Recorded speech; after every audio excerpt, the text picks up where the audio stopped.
Tapping the Vein is one of the most terrifying comic book adaptations ever made, directly inspired by the short story anthology Books of Blood by Clive Barker, the creator of Hellraiser. When I first started to publish books, and I knew that I'd signed the contract, and I knew that my books were going to be published, I would wake up every morning and think, my books are going to be published. I'm going to be in print, and it was like a total reassessment of who I was. I am telling my life. Every time I write a page, my fiction is my confession.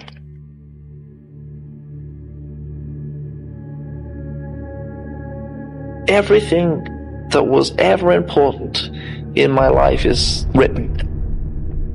I'm putting it down. That's what I do. And the more absurd and ridiculous and rococo and baroque the imaginings, the closer it is to me. The artwork contains elements of fantasy, terror, and the surreal, and explores themes of desire, transformation, and the darker aspects of human nature, while pushing the boundaries of conventional horror, immersing readers in unsettling worlds filled with grotesque beings and nightmarish scenarios. On the comic book side of things, just to switch gears again, how much active involvement do you have in Tapping the Vein? A lot. I always love comic books. The comics, of course, stand for themselves, and what I said to the people who made all these things, I said, don't be too bound by the fact that this is an adaptation. Make it itself. And there really is some remarkable stuff. And I was delighted by the way that John Bolton adapted In the Hills to Cities for Tapping the Vein, a very difficult story to transfer to visual form. I thought he achieved some remarkable images. Tapping the Vein is probably one of my favorite comic book adaptations ever, because it's highly faithful to the original source material. Some of these stories are so surreal and bizarre that it's impressive the artists were able to convey a faithful representation. Nowhere is this more true than the story In the Hills, the Cities. During a vacation in Yugoslavia, Mick and Judd find themselves lost on a crumbling back road enveloped by an eerie silence in the middle of nowhere. Their unintended detour leads them into the secluded hills, where two hidden cities lie shrouded from the outside world. In this remote area, an astonishing and sinister ritual unfolds every 10 years. The entire populations of Populac and Podujevo ascend one upon the other, binding themselves with ropes and harnesses to create towering giants formed from flesh and bone. These monstrous beings, each reaching the height of skyscrapers and composed of nearly 40,000 souls, are destined to clash on the desolate plains of Yugoslavia.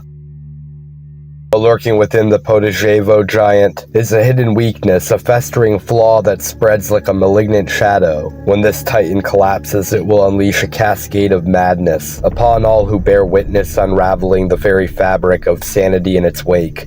Clive Barker's imagination spirals into the surreal in this harrowing tale, bursting at the seams with unrestrained creativity. As chaos reigns and Podujevo finally crumbles, readers are met with a visceral onslaught of human carnage on an unimaginable scale, with sanity unraveling on every page, crafting a nightmarish vision of the twisted mayhem unleashed when two cities collide. In this second graphic novel adaptation, John Bolton's illustrations are nothing short of extraordinary, vividly bringing to life the towering giants with haunting precision. This is one of the strangest comics in Tapping the Vein, with a Kafkaesque plot and surreal visuals. What initially appeared nearly impossible to translate into graphic form has emerged as a stunning triumph.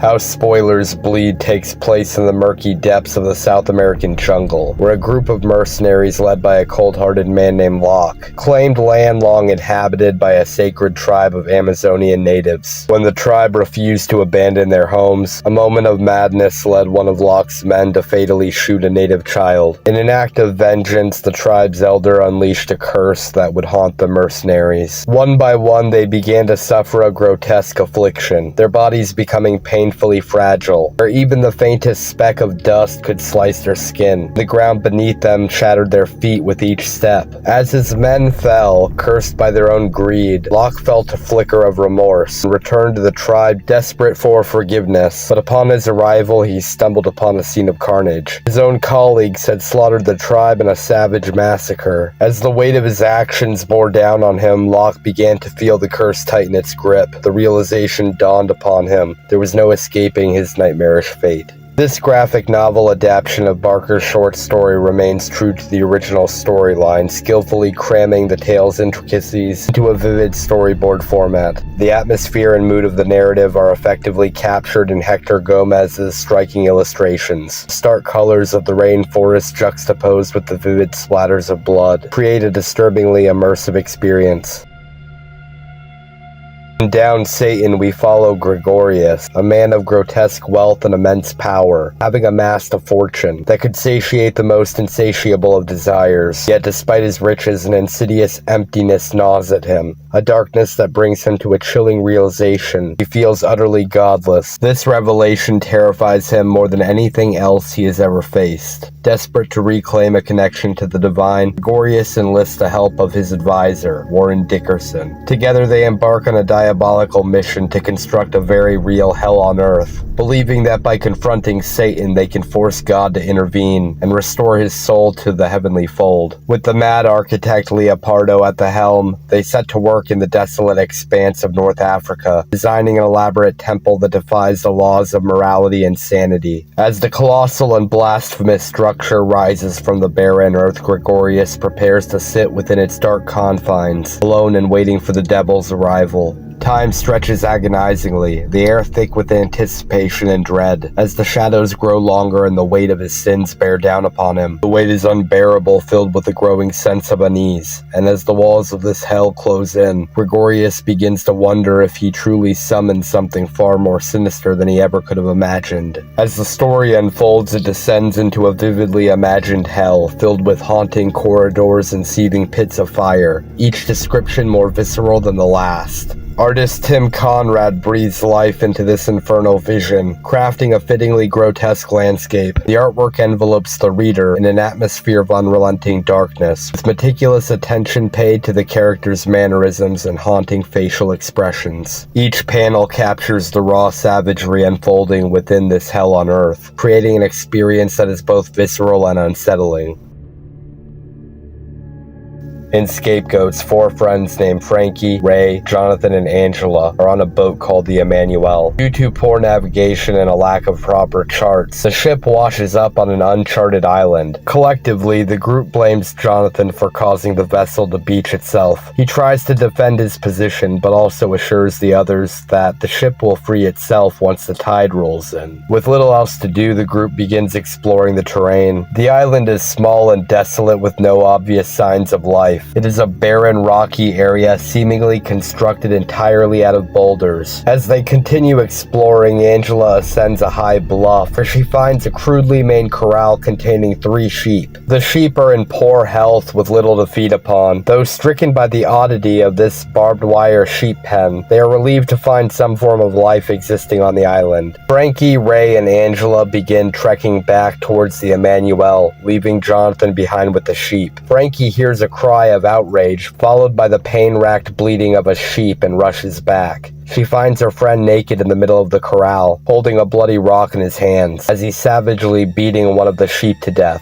Frankie comes in closer and is covered in a spray of sheep's blood. She is shocked at what her friend has done, tries to convince him to return to the boat with her. When Frankie returns to the boat, Ray tells her about what he learned of the island from reading a library book about the area. During World War I and World War II, soldiers who died from drowning following the destruction of their vessels found their bodies washed up upon the shores of the island. Over time, the boulders of the island began to form a burial mound for the dead, with numbers in excess of hundreds of alleged victims. They begin to realize that they landed on some sort of tainted maritime cemetery. Frankie goes outside to find Jonathan. As she walks towards the shore, the island itself seems to come alive. Venting some unseen fury, pebbles, rocks, dirt, and even larger boulders begin shooting upwards in the air. One sizable rock shears off the top half of Jonathan's head right before Frankie's eyes, as she stands motionless in shock as the rain of rocks continues to descend upon her. An elderly sheep feeder docks his rowboat on the island and gestures for Frankie to get into his boat. As she does so, he explains that he provides the island with sheep as a sacrifice for the dead. Though the dead have no use for the sheep, they acknowledge the gesture as an act of remembrance. As the old man rows the boat into the briny seawater, Frankie watches the rain of destruction batter and demolish the Emmanuel. She sees Angela pulverized by stones, and Ray appears to be lost at sea. Rowing out even further, water begins creeping into the boat. The sound of broken fingernails can be heard scraping the underside of the small craft, and it begins rocking back and forth. The boat capsizes, and the old man quickly drowns. Frankie begins swimming, but suddenly feels rotting hands grabbing at her ankles. They pull her down below the surface, and she drowns. Like so many others, her spirit is now bound to the island, and she exists as yet another tortured drowning victim, buried beneath the sea of rocks. Bo Hampton's adaptation of this short story aims to evoke the haunting tension and surreal atmosphere of the original graphic novel. His illustrations shift between ghostly, washed-out hues and stark, vivid imagery. The drained artwork feels particularly suited to this tale, imparting an eerie, dreamlike quality that subtly saps the life from the characters.